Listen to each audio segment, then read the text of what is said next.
Hello everyone, હું છું Nirali. Welcome to my channel Nirali's food world. ગરમીની સિઝનમાં બને તેટલું કાચું સેલેડ ખાવું જોઈએ.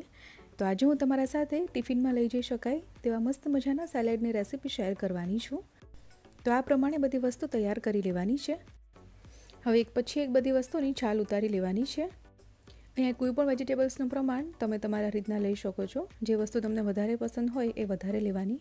બીટ અહીંયા મેં અડધું લીધું છે, તમે આખું પણ લઈ શકો. એની પણ આ રીતે છાલ ઉતારી લેવાની છે. અને સાથે મેં અહીંયા એક મોટી ડુંગળી પણ લીધી છે. ડુંગળીની પણ છાલ ઉતારી લેવાની છે. ડુંગળી જો તમે ન ખાતા હો તો સ્કીપ કરી દેવાની. હવે બધી જ વસ્તુને આ રીતે ચોપ કરી લેવાની છે. અહીંયા હું આ રીતે ચપ્પાની મદદથી કરી રહી છું. તમારે કટરમાં કરવું હોય, આ રીતે લાંબુ ન કરવું હોય તો ઝીણા ટુકડા પણ કટ કરી શકો. તો એક પછી એક બધી વસ્તુને આ રીતે કટ કરી લેવાની છે.